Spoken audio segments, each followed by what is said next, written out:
Bienvenidos a Nexo, el podcast del Seminario Bíblico del Uruguay. Nexo es un espacio donde exploramos las conexiones entre la teología y la vida cotidiana, buscando cómo verdades profundas pueden guiar nuestros pasos.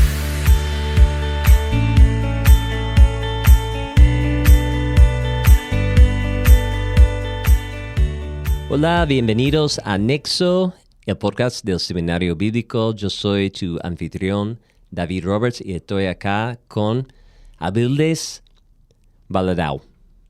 Gracias, Avildes, por sumarte a este episodio. Gracias, Dave. Es una alegría poder participar y que el Señor nos esté bendiciendo acá bastante en este tiempo. Bueno, gracias. Amén. Amén. Y bueno, en este episodio vamos a tocar el tema de lo que es la teología y para qué estudiar la teología. Entonces, por eso hemos invitado a la persona que es Avildes, que está trabajando aquí en el seminario como el coordinador académico del seminario.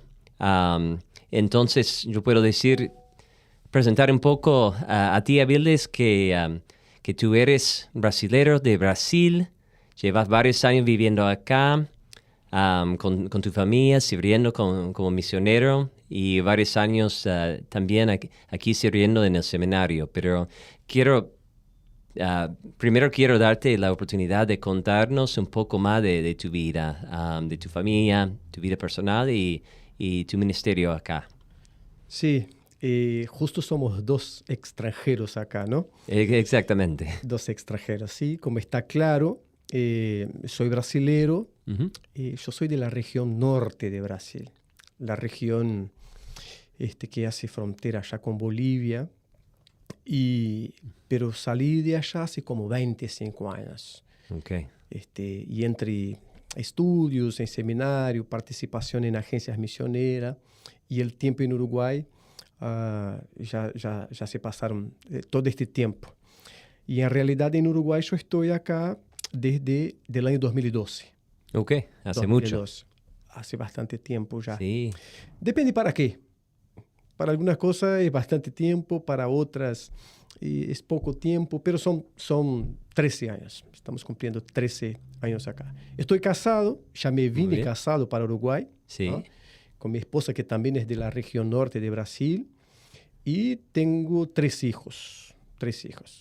Mis hijos tienen la peculiaridad de haber nacido uno en cada país. Ok. Algo un poco común también con misioneros, con gente. Sí, por ahí pasa.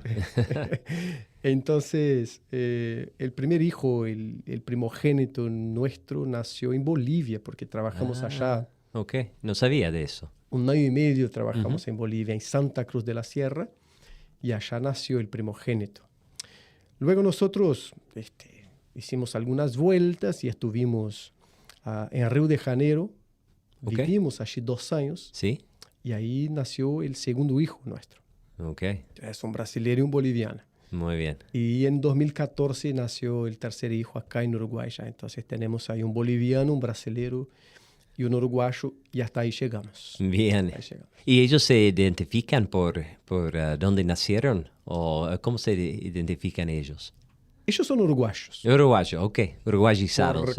Todos. Sí, porque vinieron, el mayor vino ya con 2 años. Uh-huh. Entonces su vida es acá. Él tiene 15 hoy, pero su vida es acá. Fue alfabetizado acá, está creciendo acá. Entonces es un uruguayo y más. Es el único en casa que toma mate. Sí, imagino. Uruguayo. Entonces es un boliviano uruguayo, hijo de brasileros. Y los otros 2 también vinieron. Uno vino con 6 meses y el otro ya nació acá. Entonces son uruguayos, digamos, en la vida. Sí. Pero nunca oculta su nacionalidad. Entonces, el que es brasileño, no, soy brasileño. Ok, bien. El que es boliviano dice, no, soy boliviano, y juega con el tema del mar, que no tiene salida y todo eso.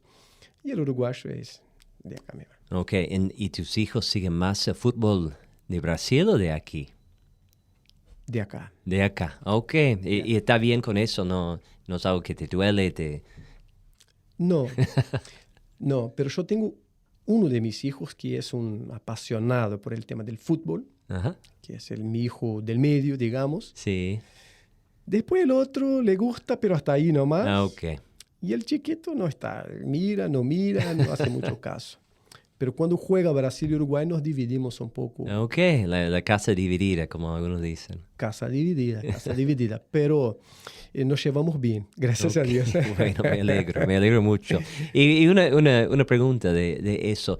¿Hay algo que extrañas personalmente de Brasil? El calor. ¿El calor? Ok. Claro. Bueno, estamos en invierno, entonces aún más ahora. El periodo de invierno en Uruguay me hace extrañar muchísimo Brasil. Muchísimo. A mi región, Sí, que es una región ecuatorial, de muchas lluvias, pero también de calor cierto. y humedad. Sí. Acá hay imagino. mucho también. Pero el calor, cuando llega el invierno acá, Sí. ¿no? Allá no hace falta tener estufa, supongo. Nunca. Solo si es para quemar algo, pero Sí, es cierto, es otra cosa. no, pero por una cuestión de frío, no Bien. conocemos lo que es un frío de 5 grados. Ujú. Nunca conocíamos eso. Ok, bien. Entonces, extrañas el calor. Y aquí en Uruguay, ¿algo que más te gusta de la cultura o la vida aquí en Uruguay? Antes de Uruguay extraño a mi familia también en Brasil. Está mi madre, mi padre, mis hermanos. Sí, Está mi suegra, entonces también los extraño. hasta la suegra extrañas. Hasta la suegra, porque Bueno. no la veo, paso 3 años sin la ver. Ajá. ¿Cómo no la voy a extrañar? Bueno. ¿No? Entonces tenés una buena, entonces. Sí. Acá siempre digo a mi esposa lo siguiente. Todo el equívoco es culpa nuestra acá, porque no hay suegra, no hay abuelos, no hay nada, es todo culpa Nadie para nuestra. entremeterse. No. Y en Uruguay, ¿qué es lo que me gusta en Uruguay? La tranquilidad. Ok. Y cuando se compara a Brasil, Ujú. vos tenés todo cercano. Para ir al aeropuerto no tiene que salir con 5 horas de antecedencia por miedo del tránsito.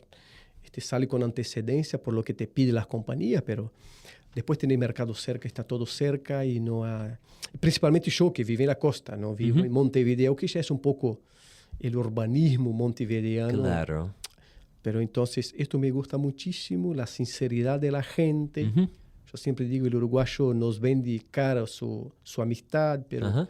pero valora. Sí. Y esto me encanta en Uruguay. Y lo que más me encanta en Uruguay es el hecho de haber sido, por gracia de Dios, comisionado a servir en este lugar. Entonces Uruguay se convirtió en un lugar que es pasión para mí, Ok. por el servicio. Buenísimo. Me gusta esa perspectiva. Y ahora, ¿podrías contarnos un poco más de lo que estás haciendo en el ministerio, aquí en el seminario, y también entiendo que estás pastoreando una iglesia? Exactamente. Mira, en primer lugar, yo asumí como pastor en la iglesia. Ujú. Esta iglesia yo la había conocido en el año 2006-2007 y cuando regresé en el año 2012 asumí ahí esta iglesia, ¿no? Entonces hace 13 años que estoy pastoreando esta misma iglesia. Ok. Y en el seminario yo estoy como hace 8 años, empecé dando clases acá y desde hace 2 años que estoy en la coordinación académica, cooperando desde este lugar, la coordinación académica en el seminario bíblico. Me divido ahí, en Ok. estas dos cuestiones, pastoral y del seminario. Ok. Parece que no está con mucho tiempo de ocio. Con la familia, pastoreando una iglesia y sirviendo aquí. Sí. Te ocupa bastante, pero todo dentro del llamado. Seguro. Entonces esto es lindo. Sí, se nota que te apasiona, que te anima el servicio al Señor y el trabajo con la gente. Sí, es así. Buenísimo. Bueno, una pregunta más para conocerte un poco más de tu historia. ¿Cómo realmente conociste a Cristo? Primera parte, es una pregunta con 2 partes. Segunda parte, ¿cómo fue tu llamado al ministerio? Conocer a Cristo fue así. Es un proceso como pasa con todos, pero con algunos hay una experiencia muy marcante. No fue mi caso directamente.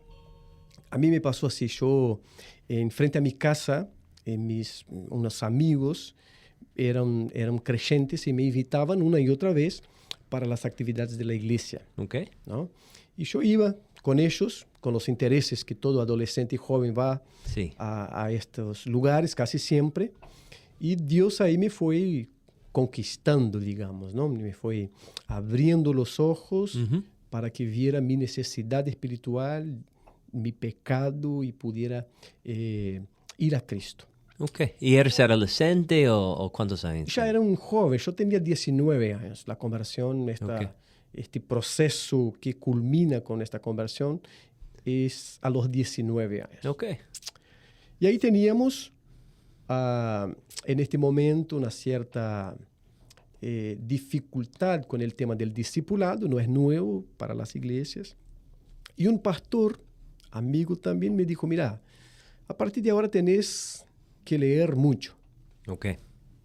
Fue una manera que él encontró para discipularme. Tenés que leer mucho. Okay.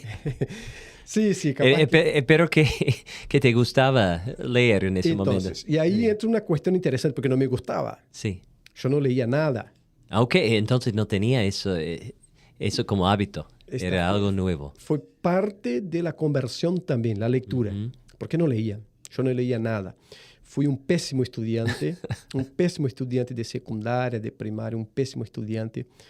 Me sorprende, conociéndote ahora como coordinador académico, me sorprende. Esto vino en el paquete de la conversión. El Señor fue bueno en eso también, porque y ahí me enseñó a querer leer, después a gustar de la lectura y después a ser un dependiente de la lectura, alguien que necesita estar leyendo siempre alguna cosa. Sí. Pero por ahí yo me encontré con una colección de libros de Oswald Smith. Okay. Fue un misionero canadiense que tenía en Canadá quizás la iglesia llamada Iglesia de los Pueblos. Y él intentó por varias veces ir al campo misionero, nunca pudo. Entonces dio vuelta a la moneda y empezó a mantener misioneros, a enviar sostén misioneros y el sostén. Y él escribió varios libros sobre el campo misionero. Y yo me encontré, fueron los primeros libros que leí, y encendió una llama con el ministerio y el tema de misiones conmigo. Y Dios fue luego confirmando el tema del ministerio, del llamado, ¿no? Okay. Luego fui a un seminario a estudiar y ahí seguía su iglesia. Sí, otro proceso, pero Dios estaba como confirmando tu llamado y tal vez aclarando. Exactamente. Fue tal como la conversión, que no hubo nada extraordinario en el sentido de una visión, de un sueño. Lo extraordinario fue la conversión, Cristo convertir a un pecador como yo hacia Él. También el llamado fue algo natural que el Señor fue confirmando con la iglesia, en mi corazón, con la iglesia y luego con los de alrededor, digamos. Sí. Y culminó con eso hace ya 26 años. 26 años, desde los 19, que de ahí fui enviado a un seminario, hasta hoy. Ok, buenísimo. Y si hacemos la matemática ya tenemos tu edad. Ahí estaba. Gracias a Dios. Muy bien. Bueno, muchas gracias por contarnos de tu testimonio, tu historia, de tu familia. Y ahora queremos entrar en el tema de la teología. Entonces, primera pregunta, ¿podrías dar una definición básica de qué es la teología? Yo he visto ahora con toda la ola de los podcasts que se habla bastante sobre este tema. Y esto es bueno porque vemos en la iglesia, entre los cristianos en general, un despertar de Dios para la formación teológica. Sí. ¿No? Un interés. Estamos superando aquella etapa donde se hablaba mucho que la letra mata y el espíritu vivifica, y desde ahí se hacía una división entre si se estudia, está dado a la letra, y lo espiritual no se estudia. Gracias a Dios estamos superando esta etapa de una mala interpretación de un texto bíblico, y el tema de la teología ha sido recurrente en la iglesia y en varios lugares. A mí me gusta pensar en definición dentro de dos perspectivas. La primera es la tradicional. Okay. Siempre que vamos a hablar de teología, decimos, tomamos los vocablos griegos, los dos vocablos griegos que se juntan para formar la palabra, y ahí llegamos a la conclusión que la teología es un discurso o un estudio sobre Dios, ¿no? Okay. Sencillo. Y es, diría, una definición más lingüística, más técnica. Y desde ahí se puede entrar a decir, pero podemos conocer a Dios, no podemos conocer a Dios. Pero la definición es esa. Okay. Theos, logos, entonces un estudio sobre Dios. Okay. Pero me gusta una otra definición que es más práctica, que hace aterrizar la teología. Y es una definición que viene de Gruden. Okay. Que es un teólogo que yo particularmente me gusta muchísimo. Okay. Pero él habla de teología en términos de que la teología es todo aquello que la Biblia revela hoy sobre cualquier tema. Todo aquello que la Biblia revela hoy sobre cualquier tema. ¿Por qué? Porque ahí ya no estamos más solo en esta definición lingüística, un estudio sobre Dios, sino que todo lo que la Biblia nos habla sobre la vida es un estudio teológico. Todo lo que la Biblia nos habla sobre sociedad es teología. Todo lo que la Biblia nos habla sobre trabajo es teología. Esta es una manera para mí de sacar la teología de las academias y de los púlpitos de las iglesias y llevarla al creyente en general. Por eso me gusta lo que Gruden trabaja. Bueno, me gusta mucho esa definición. Creo que tiene que ver con el corazón y a propósito del seminario aquí y también lo que queremos lograr con el podcast, eso de, como dijiste, aterrizar la teología para todos, digamos, que es todo lo que la Biblia enseña y revela a nosotros, porque es Dios que está revelando a nosotros a través de su palabra. Entonces, buenísimo. Ahora, otra pregunta. Entonces, ya no diste una idea de lo que es la teología, pero ¿qué respuesta tenés para esa persona que dice, bueno, ¿y para qué estudiar la teología si ya tengo la Biblia y tengo el Espíritu Santo? Entonces, ¿para qué estudiar algo que me parece mucho más trabajo, más filosófico, lo que sea? ¿Cómo es tu respuesta? Entonces, la Biblia, ¿no?, nos invita o nos exhorta una y otra vez a conocer al Señor. Sí. Y tomando Oseas como un ejemplo, no solo a conocer, sino que seguir conociéndolo. Por otro lado, la Biblia también nos habla a veces, por ejemplo, esta es la voluntad de Dios, vuestra santificación. Entonces, esto es teología. Conocer a Dios y la voluntad de Dios y el propósito de Dios en el mundo, en la creación, en la redención y todo eso. Ahora, ¿cómo puedo conocer? Por medio de la palabra. Sí. Porque Dios, lo que Él nos ha dado a revelar de su carácter, de sus atributos, de su esencia, está en la palabra. En la Biblia, ¿no? Hablamos a veces la palabra de quién, no. La Biblia que es la palabra de Dios. Sí. Y el estudio diligente de la Biblia no está en contra de la Iglesia y del Espíritu Santo, por el contrario. Sí. Por el contrario, el Espíritu Santo es aquel que nos ilumina para un buen estudio de la palabra. El estudio no es algo que se hace divorciado de la presencia del Espíritu Santo, por el contrario. Pero se necesita la diligencia, el esfuerzo para conocer la voluntad de Dios que está revelada en la Biblia.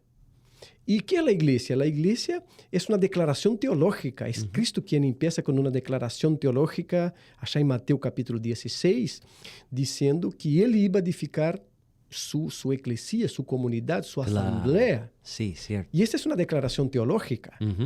El propio Cristo da una declaración teológica y la iglesia es fruto de esta declaración teológica de Cristo, que es la palabra creadora de Dios también para la iglesia.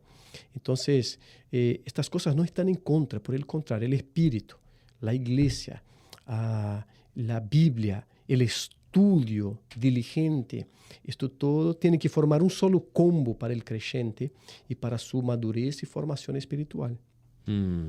Bueno, Bueno, gracias.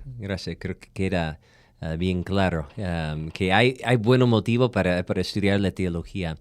Ahora, ¿se puede estudiar? Por ejemplo, aquí estamos en un seminario. Obviamente creemos que hay buenas oportunidades para profundizarse, para que los alumnos se profundicen en los estudios, también en equiparse para el ministerio, pero se puede estudiar la teología fuera de un instituto también, ¿no? Sí, podemos dividir en dos categorías. Okay. La formación teológica, Uh-huh. que pasa por un filtro más formal, que es esa de un seminario, que te va a guiar por temas específicos, en un camino más lógico, que te va a ayudar a organizar la formación.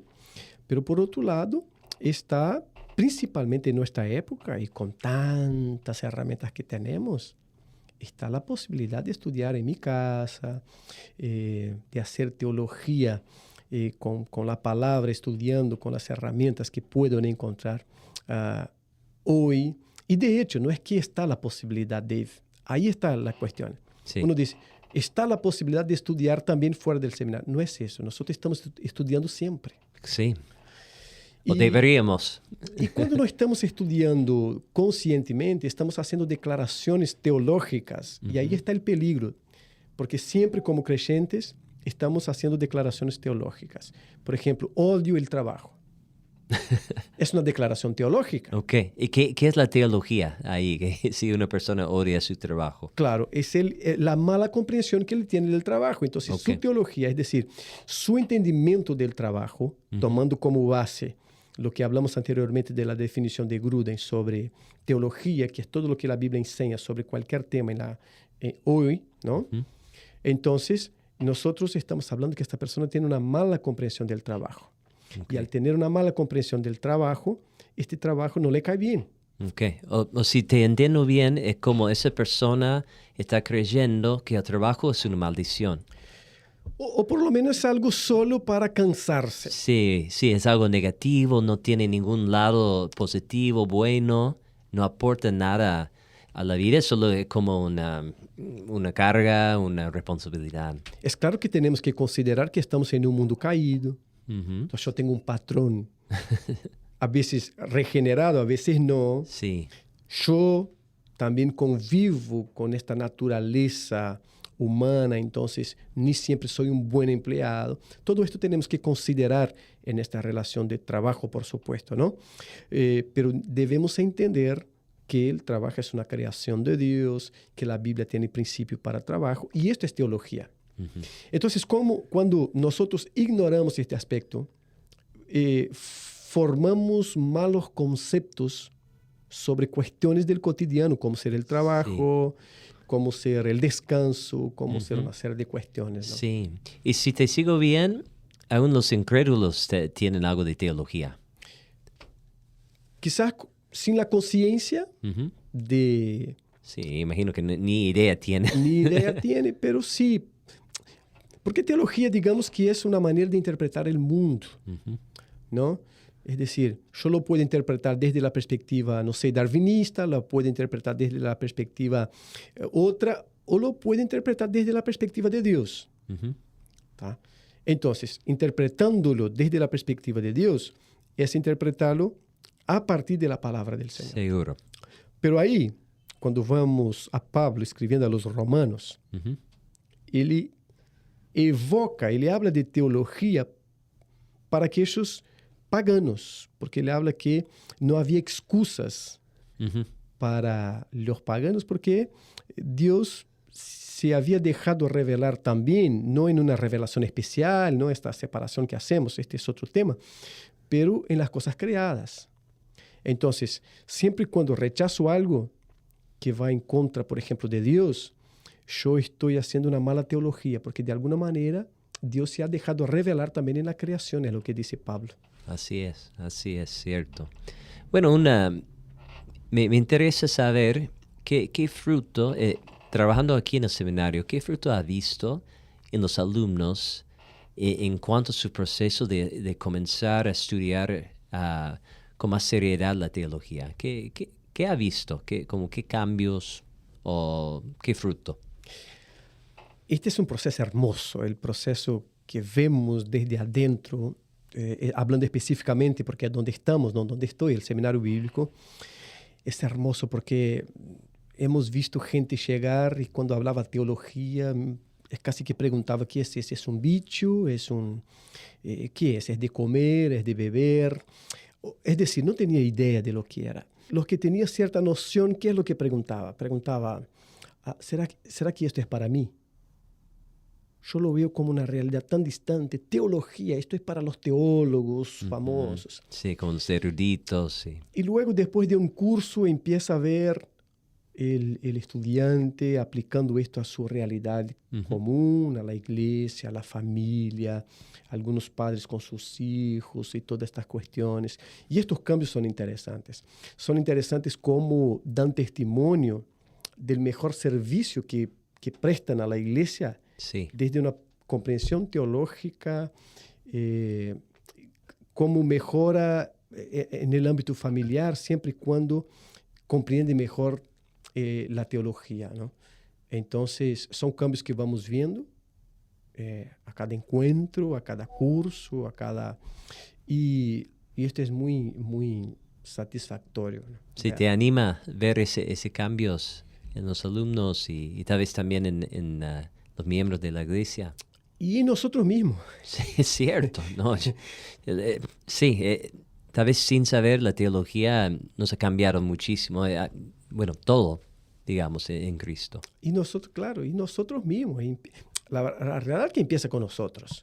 Porque si no enseñamos sin pasión, enseñamos sin convicción, entonces es como que nos dieran un tema que nosotros no creemos, para enseñarlo. Sí. Capaz que podemos enseñar, principalmente hoy en la era de la inteligencia artificial.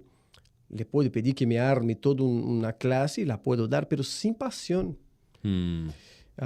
Pero en este caso no, el tema de la teología nos va cambiando nosotros, la propia visión nuestra con aquellos que Dios confía a este lugar, ¿no? Al seminario bíblico, como alumnos, también nos genera la responsabilidad de que debemos enseñarlos con temor a Dios, con reverencia a Dios. Entonces, este cambio empieza a nosotros y llega a los alumnos. Y cuando esto llega a los alumnos, llega a las iglesias. Y de manera, no es que se trabaja para un cambio en la sociedad, pero sí esto va cambiando sus relaciones de trabajo y su momento. Sí, lo creo, la verdad. Y lo que yo he visto es cuando no tenemos, los cristianos no tienen una buena teología sobre lo que está sucediendo en el mundo, sobre el sufrimiento, sobre los desafíos que están enfrentando. Creo que eso afecta su forma de mantener la fe y vivir en paz, encontrar la valentía para seguir caminando con el Señor. Pero cuando tenemos ese fundamentos, vemos otra cosa, vemos una permanencia, vemos mucho más esperanza. Y hay un gozo que a veces no se expresa con alegría, pero un gozo profundo que se mantiene. Entonces, eso produce la teología. Y lo que estás contando del seminario, yo también estoy viendo, y la verdad es algo que realmente me anima y me da mucho ganas de seguir sirviendo aquí y viendo lo que Dios está haciendo. Sí, la verdad que nos va cambiando bastante también ver cómo Dios va obrando a partir de su palabra, que la realidad un seminario bíblico que enseña la palabra de Dios en diversas formas, en diversos ministerios, pero al fin y al cabo es la palabra del Señor. Y la palabra transforma, esta es la promesa. Exactamente. La palabra transforma siempre. No solamente lo creemos, hemos visto eso. Yo sé que por lo que estás contando, y yo también en mi vida.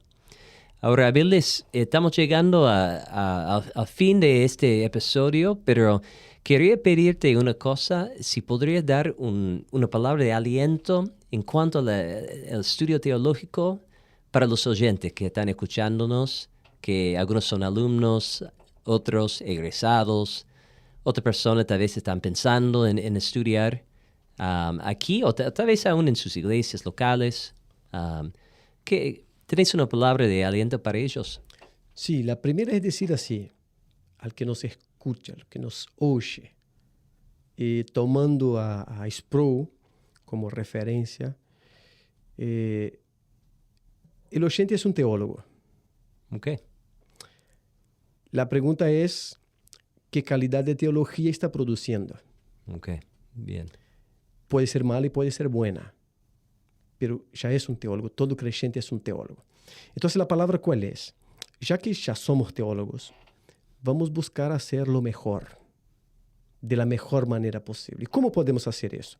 No hay magia, no hay atajos.